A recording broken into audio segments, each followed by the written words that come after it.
Hello all welcome to mom's kitchen from Anjani's wonder world. ఈ వీడియోలో simple and ఈజీగా ఆమ్చూర్ ఎలా ప్రిపేర్ చేసుకోవాలో చూద్దాము.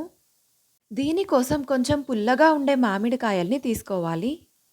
ఫస్ట్ మామిడికాయలను శుభ్రంగా కడిగి తుడిచి పీల్ తీసేయాలి.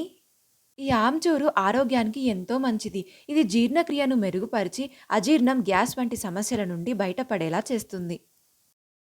అలా పీల్ తీసుకున్నాక ఇక్కడ చూస్తున్నారు కదా, ఇలా కట్ చేసుకోవాలి. ఈ పొడిలో విటమిన్ సి సమృద్ధిగా ఉండడం వల్ల విటమిన్ సి లోపంతో బాధపడే వారికి మంచి దివ్య ఔషధమని చెప్పొచ్చు. అలాగే చర్మాన్ని శుభ్రం చేయడంలో కూడా బాగా సహాయపడుతుంది.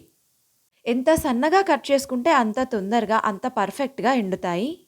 అంతేకాదు కంటి చూపు, కంటి సంబంధిత సమస్యలు తగ్గించడంలో బాగా హెల్ప్ చేస్తుంది.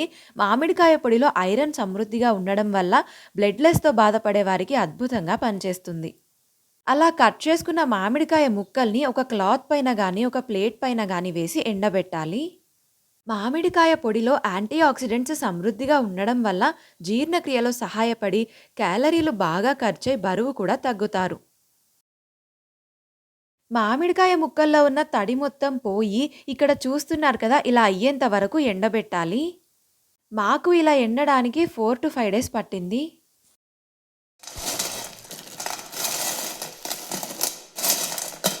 ఇప్పుడు ఈ ఎండిన మామిడికాయ ముక్కల్ని గ్రైండ్ చేసుకుందాము. మామిడి పొడిలో కెరోటినాయిడ్స్ సమృద్ధిగా ఉండడం వల్ల వ్యాధి నిరోధకతను పెంచి ఇన్ఫెక్షన్స్ రాకుండా కాపాడుతుంది. అంతేకాదు మెగ్నీషియం, భాస్వరం, కాల్షియం మరియు పొటాషియం సమృద్ధిగా ఉండడం వల్ల బీపీ కూడా కంట్రోల్లో ఉంటుంది. కార్డియోవాస్కులర్ సిస్టమ్‌ను మెరుగుపరచడంలో ఆమ్చూర్ పౌడర్ చాలా బాగా సహాయపడుతుంది. ఇది స్ట్రోక్ మరియు హార్ట్ అటాక్ వంటి కొన్ని రకాల కార్డియోవాస్కులర్ సమస్యలను నివారిస్తుంది. ఇలా మెత్తగా అయ్యేంత వరకు గ్రైండ్ చేసుకోవాలి. అంతే, amchur ready. Thank you for watching the video. Do like, share and subscribe.